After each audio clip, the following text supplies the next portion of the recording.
Thank you very much, Goodness, for making time out to do this, to talk about the Chevening Scholarship and the interview process. I know a number of people have been invited for interview and they want to know one or two things that will make them successful and have a lovely and enjoyable interview. As a past scholar, we want to learn from your wealth of experience for you to share some tips. Before I go into that, can you please introduce yourself? Thank you for having me at DVC. My name is Goodness Odey, a Chevening alum. I had received the Chevening Scholarship Award in 2023, which funded my studies for an MSc in Health Policy Planning and Financing at the London School of Hygiene and Tropical Medicine and the London School of Economics and Political Science, public health practitioner, researcher, and ex-retired advocate. I'm happy to be here.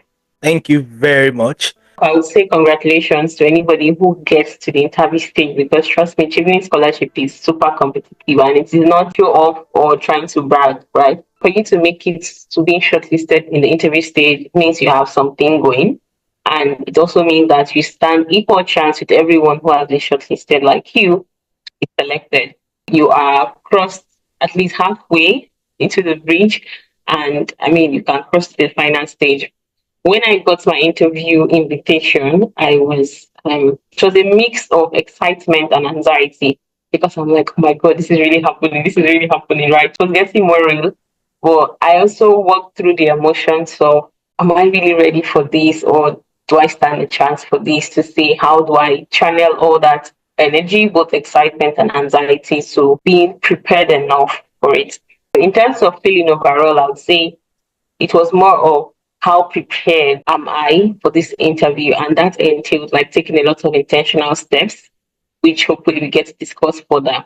I also realized that the feeling of anxiety or a bit of a mix of fear kind of was lessened as I prepared more, right? So as I improved on my level of preparation, I felt less afraid of what the interview would be. Now, it doesn't, I've had several interviews before then, and I think in my career, most times when I get to the interview stage, I'm usually more confident of getting that opportunity. But given the general perception I've had about achieving, like I don't know what they would ask, and I had watched some videos, so it felt like this is so high. Can I get there? But again, I just had to channel my focus and attention to making sure I'm well prepared for it and trusting God on what it would be the outcome of it. That was the feeling. I don't know if you asked me how I felt after the interview, but maybe we'll get to that point in this discussion. During the interview process, do you think it's really friendly or how is it? How is the whole process when you get to the interview? I think that it depends on several factors. And I'm going to speak on my own experience. And disclaimer, I am not in any way affiliated to the review or judging committee of Chevening Scholarship Award. So this is just based on my experience. I felt at ease at the interview. I felt my interview was more like a discussion between professionals. It felt like I was gisting with some professional colleagues and they were interested in my work and they wanted to know more and they gave me some useful advice, right? So they tried to ease my, I was also a bit like spooky because I had traveled and I had some issues with my flight. So the whole drama of flying and trying to get, I got to my interview on the same day my flight landed in Abuja. So all of that, they tried to ease my feeling. They gave me a huge jug of water. So please drink the water. And you may have watched so many children interview and they talk about drinking that water. It has different uses. The best thing that the water did for me was just ease my tension and make me calm down. And they were really like interested in me being calm enough to talk. And I could just take my time to respond to a question. So that really eased the tension in the room in my own experience. So overall, I would say it was friendly. It felt very conversational. It felt like they were interested to know more about me and the work I had done. And it also felt like these people have done their research, like they have crossed all the T's and all the I's. Everything you wrote in that application, they had studied it. They So actually yeah, know you, like before you come into them. exactly. So it's specific. Your questions are specific to you. Very, very, very. So yeah, maybe I walk through how it went overall. I will talk about how I prepared before the interview. But the interview in itself, I had watched some videos where they said, oh, maybe one of the first few questions, and some of my friends who had gotten the scholarship had also like given me some mock interviews. And in our mock interview, we always had this like, okay, you should have your elevator pitch to be like your introduction and how you should introduce yourself. I was expecting that the first question should be, let's get to know you. But no, that was not the first question. They just dived into my work. They're like, oh goodness, you did this. Can you tell me what it took me off. It didn't take me off balance, but it took me off if I had a scripted notes that this the first question is I'm going to respond. So thankfully I was prepared to respond to whichever question came first or last. Right? I think the first question was more like why tuning? And in other people's experience, that's usually like the last question. Why tuning? Why UK? Why the schools? It's like you have walked through before you get there, but that was like the first thing. So I'm So it saying is that important for you to be able to talk about everything that you've penned down. at any point, Mm, and that is also important that you are not cramming any points. Don't be fixated that it has to be this approach because it could throw you off balance, mm, right? So I think when they asked that question, I took a deep breath and I just started discussing. And I realized that the more I spoke, I could reflect more and say, oh, I'm making sense. I mean, that question is speaking to maybe most of what you had written in your selection of schools. So you need to talk about, oh, this is why I'm choosing this course. This is why it aligns. This is how it aligns with my career path. It's also talking about your career plan and what you hope to get out of it. But very, very importantly, you had maybe written some things about how your career aspirations and studying in the UK would help advance Chevening and UK FCDO interest in Nigeria. So you need to talk about that. Don't get lost in the chat because they have a scoring sheet. And if they mm, cannot see what you are saying aligned with their scoring sheet, you mm. will not get the mark allotted to it. I don't know what the scoring sheet is there, but I've been on different interview panels. And I know that every interview panel has a scoring sheet and they want to hear certain things. And if we don't have that, you are going to be scored. So, yes, be prepared for any question. And in your preparation, don't get lost in too much talking and you have not hit the key points. This is why preparing for the interview entails digesting your essay, right? I remember that at some point, anybody that I'm talking to, if you're my friend, hello, goodness, how are you? Ask me a question. Like, I want to be able to share different parts of my essay and, I mean, my experience and just discuss with you. I want to be sure that I had internalized. It is not cramming.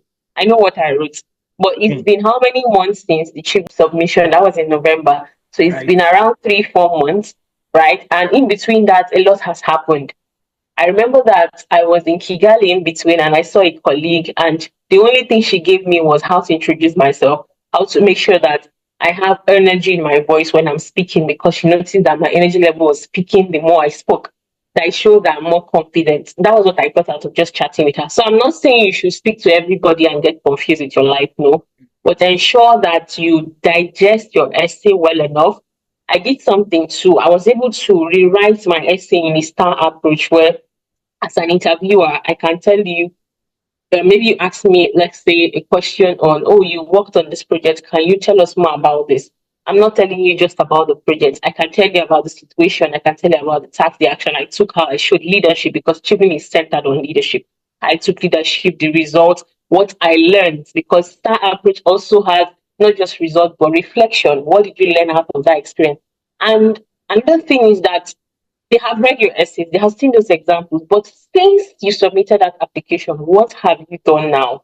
Right? So Chevening wants to invest in leaders. So they want to be able to see that you have had continuous engagement and you have continued to do those things you wrote about. So I would seriously advise that you have new examples to share in your essay. So it could be like a continuation, right? You could share something you have continued to do since then. You could talk about what you have done before, but if possible, have one or two new examples for every section of your essay. So that's very much preparation. Some people may have written some of the things they want to do in their school or what they want to experience in the UK. Maybe the policies have changed. Maybe that place has been renamed. So be sure that you are updated. You have, I mean, taking in as much as possible and you can communicate it fluently. Sometimes we can write about this, but talking about it is harder, right? And talking about it in an interview setting it's harder, and you don't know the room you may be. Somebody may rattle you out and you begin to stutter. And it's fine. It's fine to just take a breath, drink that water. They ask you a question, you're not yet gathered enough. Just, can I drink some water? Drink the water, take 1 minute, process, gather your thoughts, and then proceed. So who are the interviewers? The interviewers are made up of mostly, there's definitely somebody in your field. So Chevening knows their onions. So they'll have like maybe 2 or 3 rooms. I think in my own study, they had two interview rooms, and they had allotted each person to a particular room. I don't know what the process of selection, but I believe that part of the process, because I chatted with some of my colleagues who got selected, somebody in that room is either working in your field or has knowledge in that field. So that's one. So there'll be people in that room who work in your field or have knowledge in your field. So whatever you are saying, if you're lying, they will know. There would be somebody working with the UKFCDO, maybe a white person, may not be a white person. That's the British High Commission. So in my room, I had somebody working in that space. I also had, sometimes they have somebody who is an alumna, like a Chevening alumna. So it could be the president or somebody in the Chevening alumni community who will be part of the interview committee. Although I didn't have that person in my room, but the other room had that person. So you really may think that they don't know what you're talking about, but they do. Especially speaking to the realities of Nigeria. I feel like some of us, we are not so honest with the work we are doing, especially numbers. You think that it's a number game who have impacted maybe 50,000 people, and you have not done that. And somebody who has worked in the space for 20 years and has followed the route knows that that's not feasible. I mean, ask you a direct question just to understand, and you begin to stutter. It doesn't speak well of you. So I would strongly advise that. I mean, hopefully you have not done that, but they will do some background check, and probably you could bring up examples of real work you have done and the impact it has made. I remember that I was surprised when they asked me a question on a project that I thought was not as glamorous. I mean, like the project was very rural community. It didn't seem like it's because I've done a lot of public care, community engagement, policy work. I was expecting them to ask me maybe some of the policy development work I've done and all the high profile things. Nope. They narrowed into that rural community health engagement I had done and the entire process to it. And for me, it was an opportunity for me to show off power because that's also one of my proudest work. I led that project from the beginning to the end. But never did I think that that would be something that would catch their interest. I think we spent like so much time because they were like, okay, we genuinely want to learn. How do you go about this? Anyway, give me recommendation on certain theories I could use to approach. And then at some point, they went ahead to ask me like a very broad political question, and I'm like, this is not graded. I'm just genuinely interested to know why do you think this issue is so? Because I was speaking from a systems perspective. I was speaking holistically. That's why I said it became a discussion. It was like we're just chatting and talking about global health issues, political dynamics to health. And this is why it shows that you are grounded. That is what Chevening is looking for. And I hope if you are listening to this, you are not scared to say, oh, maybe I'm not that well rounded, like, what am I going to say? But you're an expert in your own field. Chevening is the icing on the cake. Studying in the UK to get your master's is the icing on the cake. You have been doing this work. You are the subject matter expert in that field. Maybe it's digital health, maybe it's engineering, maybe it's cancer research. You have committed at least 2 years of your life to this work. Your community context, you understand it best. Chevening is looking for leaders. They want people that in the next 5, 10 years, they are proud to say this is our alumni, this is our investment, and they can be very pivotal in shaping the policies and issues in their continent, and you are related to them. There's a win-win. So you need to go with that perspective. And very importantly, please walk into that room with so much confidence. I cannot underestimate this. I got this advice and I do not take it lightly.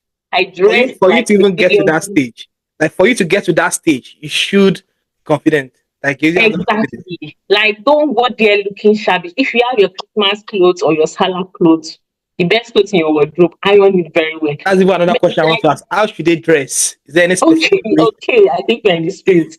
There is no specific dress code. I mean, formal attire is great. If you want to wear traditional, as long as you are comfortable, that's fine. What I wore is I had this Ankara two-piece suit that I had, and it's something I have like The few times I've worn that outfit was for like international conferences. So it's something I was comfortable in, and it's like a confidence boost for me. So I had that. I had a very comfortable shoe, which was also like, confidence boosting because it made me feel good. I made sure I was wearing a nice perfume, not something too loud. And I ate. Food is very important, people of God. Don't go there and you're hungry and your energy level is peaking down. You don't have enough sugar and then you are feeling weak. So again, depending on some people maybe want to fast the place, that's fine. But someone like me, I need sugar in my system. So I made sure I had something and I was comfortable and I drank a lot of water during the interview. Both that it helped to ease my tension in between, it helped me to gather my thoughts and I was thirsty. So, as much as possible, prep conversations, prep just discussing. They can see through desperation.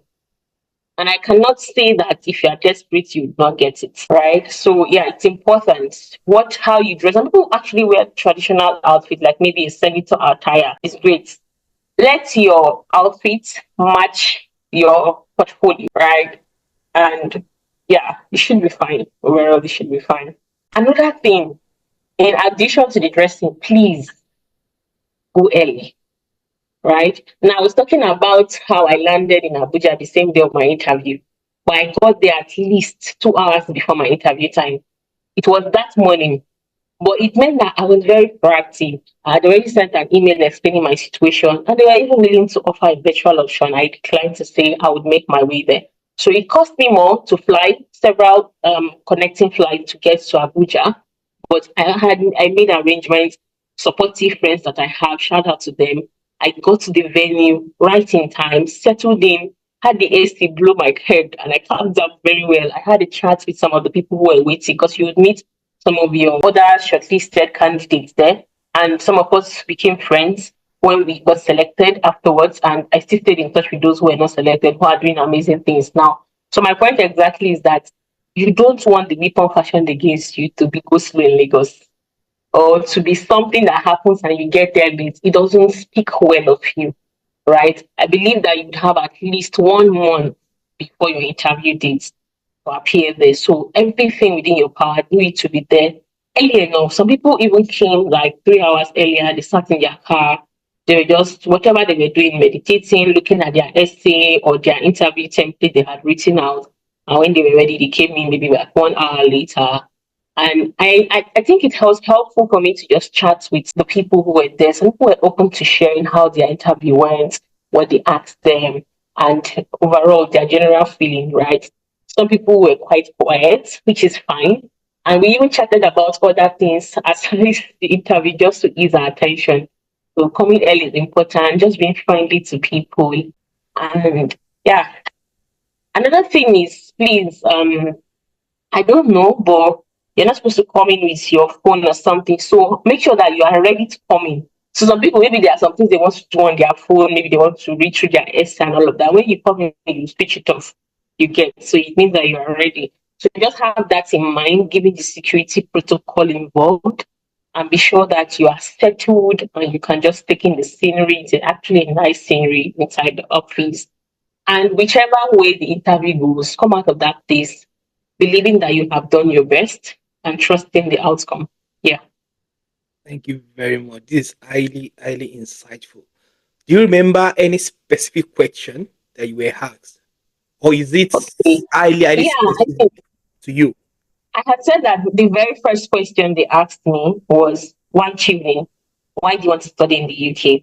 And how I approached that question was a mix of my motivation when it comes to my interest in advancing global public health through policies, through improved practices and financing, which is why I want to study my MSc. And I linked it to the work I have done, the gaps I have seen, how that my work around advocacy, multi-stakeholders engagement has been limited with the kind of policies that translates into practices and at the same time backed up finances because he who pays the piper dictates the tune.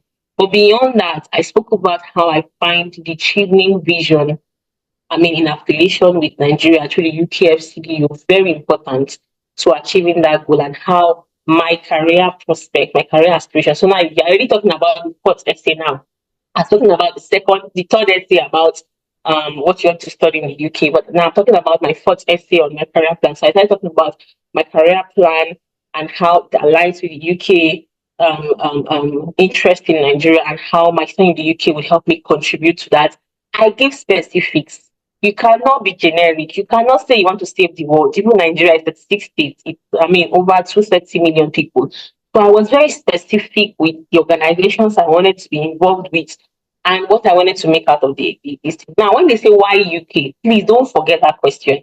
Chevening is interested in you, making sure that you align with their principles of studying in the UK. It's a brand. Studying in the UK is a brand.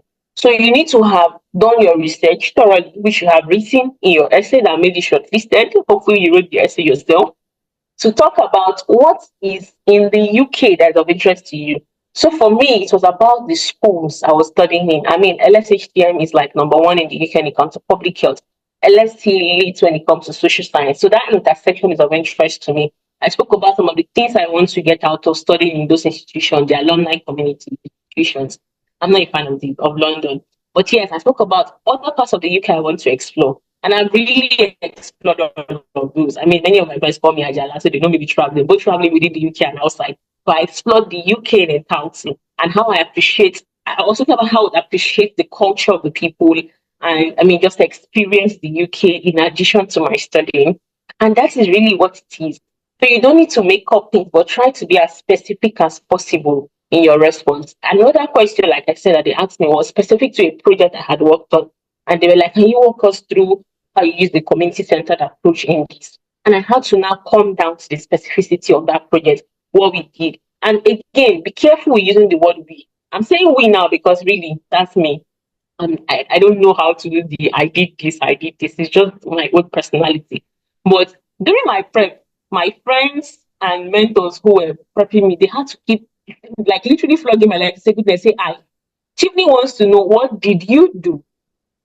Yes, you worked with a team, you led a team, and you kept saying, oh, we achieved this. It's great. But it is more about you than about others. So you need to be able to show, not just tell what you did. So I led the team, I initiated this, I collaborated, all of that. I'm not saying you should just be saying I without something substantial to show the specifics of how you contributed, but I'm saying that in the spirit of oh team leadership, great.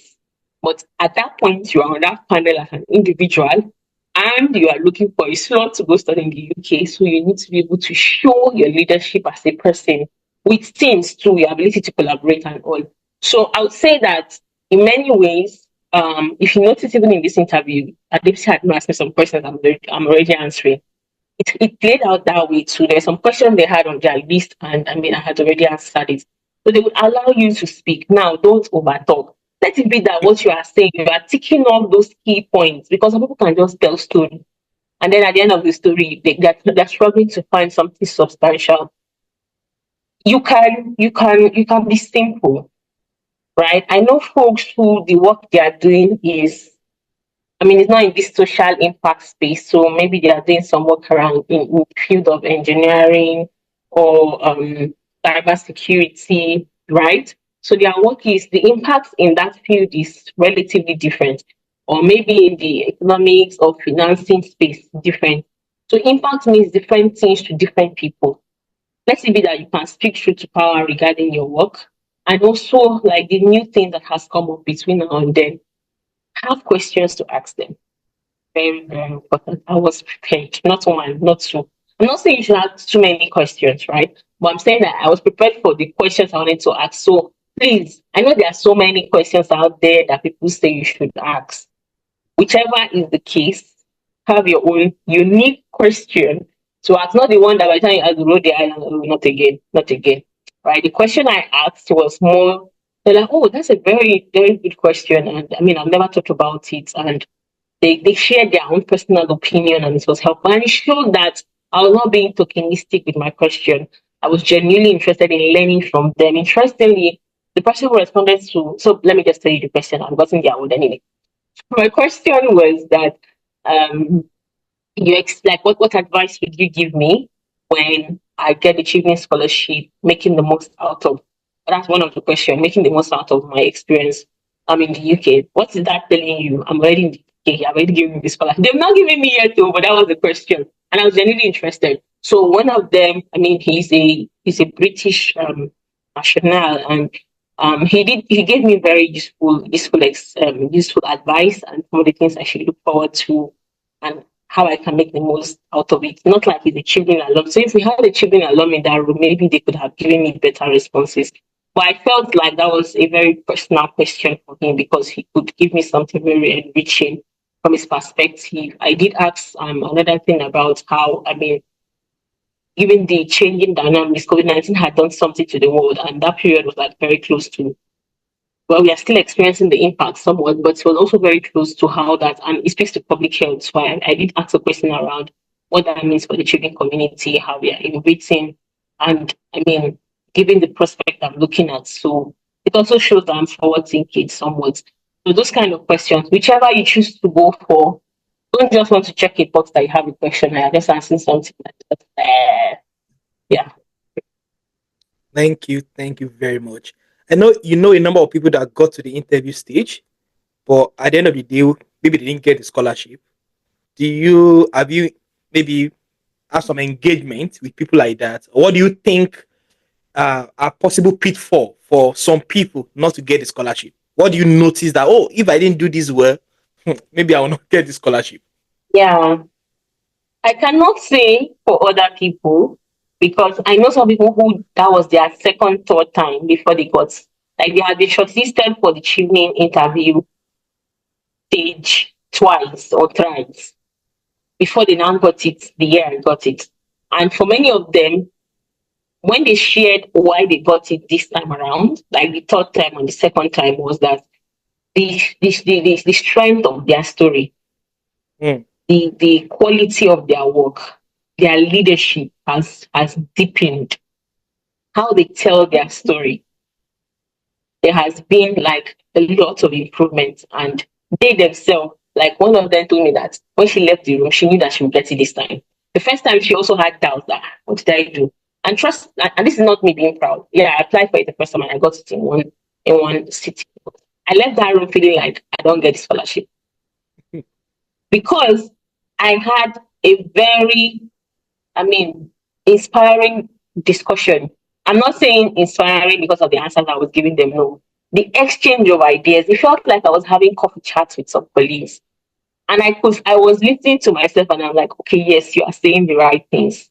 And I could see the foresight. And Chevening saw that, okay, this is a worthy investment.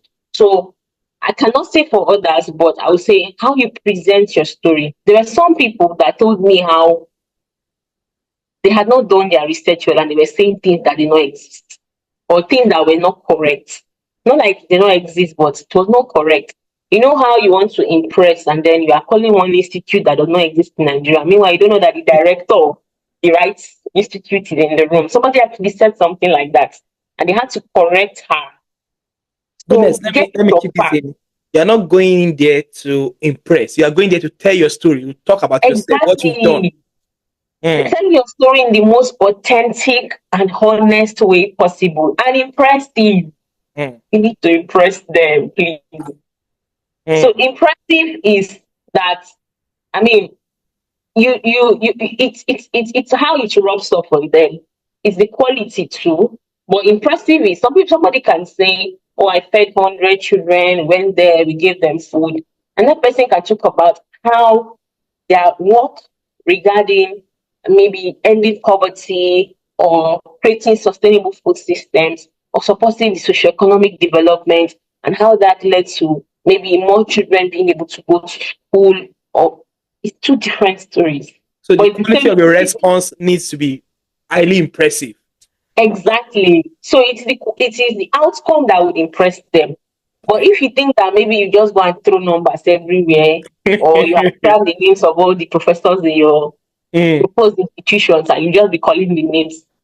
I was telling someone when I was reviewing some of the children essays that as much as I know that it's great for you to have done thorough research, some things are now becoming generic. Everybody has gone to research about professors in their proposed institutions and they would mention it. What would stand you out? Mm. And there is a unique end that you bring to your story. Right. Some people, it's possible that the current place of work they're currently in, that's a good platform for them to say, my office is currently doing this, or my business is currently doing this. I have seen something that can be of usefulness in terms of linking up partnership collaboration, and that is what I will bring back. It sounds minute, but really that's what Children is looking for. They're looking for leaders that can come back and empower their communities. They're looking for people who are invested in the development of their country and they can communicate that in clear terms. They're looking for people that they can show off and say, our bilateral relationship between the UK and the Nigeria has produced this. So those are some of the things I would say. Some people, they are shy, they do not have great public speaking skills, and they have not been able to build their communication skills. So why they have it in their head, it's not translating. Mm. So they are struggling to communicate their ideas. Now, it's not about how fluent you are in English. No, English is not our mother tongue. So it's not about your fluency in English. You can speak slowly. You can communicate clearly. So it's not about English. It is the confidence of how you are sharing what you think, right? And really being honest. Because some people they've already had in red pen on the things they found off about your story. Because they actually do background check. I remember that I think before my interview or after my interview, I saw maybe chief secretariat checking my LinkedIn profile. And I'm like, I'm checking my LinkedIn profile. They're doing check everything you say, everything you claim to be, everything you wrote in your CV. They'll find out. And I'm not saying they'll find out through LinkedIn, they can find out through different things. Mm. Wow. Thank you. Thank you very much for sharing all these. I mean, they are highly, highly insightful. And I hope the viewers will be able to learn one or two things from your Yeah, experience. I really hope so. I And really hope so. there's this aspect that you have to return back home. Is there any way you have to demonstrate that during the interview that genuinely I'm going to come back and make impact? Is there any So specific question? You have to look for a way to show that indeed I'm bringing the knowledge and expertise from the UK back yeah, to Nigeria. yeah. You need to be careful with there's different way of framing the questions. Hmm. This is why preparation is important, right? I don't have a long list of questions because my question came in the very unconventional way. But if they ask you a question about what you hope to do with, like, what next? What's your plan? They may not ask like what's your career plan, but why UK? Why this particular program? Or what's your vision? Or what's your career aspirations? Whatever that has to do with your long-term plan, I would say that even if you have the most impressive profile in the world and you cannot clearly make them see that you have intentions to return back to contribute to your community, you are less likely to be selected. And how do you communicate this? You have already made a good attempt in your essay. For anyone who has applied to Chevening essay, the fourth essay is speaking to your career plan and what you do in the upon return, which is the first 2 years, and in the midterm and in the long term. So it's very important that you have internalized what you wrote there because you don't want to go and be saying something else. They have read it, they have their notes. Number one. Number two, let it be that you have something in Nigeria that can bring you back. I'm not saying you should say you are married, you come back to meet your wife. Oh. No. It is that you have an initiative or an organization or a company that you have running or you are working with, you are contributing to, that you can start with or continue from when you return back to the country. Or that you hope to work Yeah? with. Or that you hope to Or work with. you have to work with. But what I'm saying that something that exists is that to be very realistic, the chances that you would learn something new Hmm. upon return Hmm. immediately is not so high. Right. Right. So for somebody who is thinking sustainability, I mean, if you have a good working relationship with where you are currently at, it's possible you may want to come back. It's possible that you want to start your own organization. That is if you're in social impact space. It's possible that you want to collaborate with some of your colleagues and maybe co-found a fintech. It's possible that you want to start whatever. But I'm saying The smart role in that question is that you have to be realistic. They can see through unrealistic plans. They can see through verbal, plenty grammar, and no content. They can see through it. Hmm. And I'm seeing some people where they share their experience to me to say, it's only God that saved me, oh," because they had to correct me to say, please calm down Hmm. and please rethink. So that immediate plan is very important. But you see that long-term plan, that's the leader's achievement is looking for. Hmm. For somebody like, for example, Sanusi Lamido in Nigeria, who is achieving alone, Chevening was have seen that he would be able to get that top leadership portfolio. Hmm. I mean, he may not have said he would, but he was a one-time CBN governor. Hmm. And we have so many of those very prominent alumni in Chevening. That is Chevening. Chevening wants to see that you are ambitious. I'm not going to share my long-term plan. But Chevening wants to be able to see that investing in you, they can put a phone call through and say, we have somebody there. I'm not saying they want to influence your position though. But my point exactly is that they want to be able to show up to say, this person we have contributed to their story. We want to be able to be part of this story and be proud that you'll be part of this story. So some people have their long-term plan to be, maybe they want to be a governor in their state, they want to be the minister of power supply, they want to be the minister. I mean, something nationalistic for some people, something global for some people, something regional. By regional, I mean Africa as a continent or West Africa, whichever is the case. But you see that long-term plan, think big, dream big, but don't just say. I would always advise be measurable. You cannot say that your long-term plan is in the next 5 years. I mean, you can, it's possible, but maybe it's possible that you'd have grown to that level in 10 years, possibly. And maybe you say you want to be the CBN governor. You have built relationships, you have shown potential, you have contributed significantly to have grown to that extent. For example, or maybe it's the president of Nigeria you want to be. So different, I mean, this age and time, things are working very fast, so you can even get to whatever height faster than you think. But you should be able to show how every step would layer up. And for every response you are giving, please remind them that this can only be achieved through Chevening Scholarship Award. Very important. Hmm. Remind them that they are the enabler of that dream. So you are sharing your long-term goal, like, through my UK degree that I have gotten, and I have learned this, I have built this network, I have been involved with the children alumni community. This would enable me get here. Yes, we know that that's not the only reason or the only enabler, but once you see that you have seen yourself as part of that journey, you have seen them as part of the journey, and they will contribute significantly. I think another advice I would give to that question is think about what is happening in the world globally. For people who are in the global public health space, you know that there's something happening to us. And that maybe still can attest to it. If you don't know, you don't know.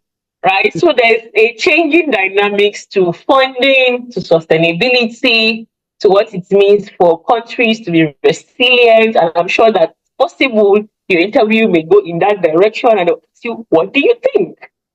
I don't know what you think. Especially people After in that public question. health space, that would be possibly an interesting. Yes, that would But don't be, sound if too I was political. a panel, I'll ask you that question. So I'm saying that calm down and do your Hmm. research well. It's okay for you to have your school of thought. It's okay for you to have your unique point of view. But in responding to whatever question they're asking you, do your research on what is the current trend in my field.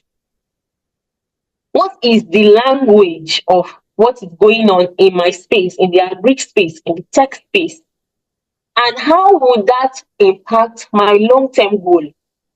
You cannot be telling me that, your long-term goal is to maybe develop your own AI tool. You don't know what is going on now.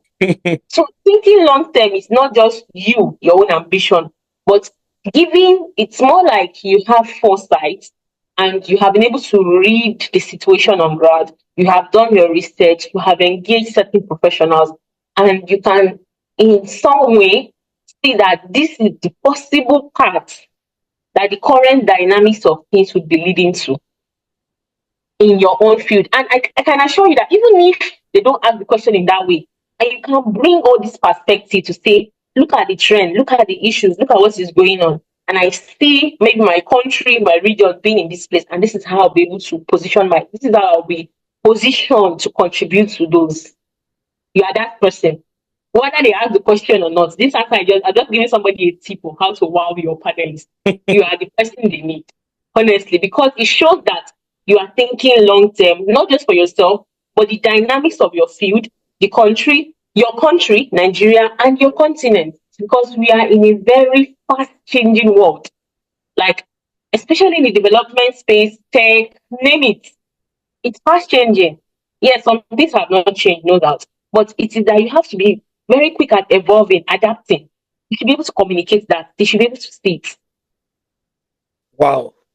Thank you very much, Goodness. This is highly insightful. I'm sure anyone watching this video, I think anything you want to know about the scholarship, the interview, everything is covered already. Thank you very much for making time out. Do you have any last words for the?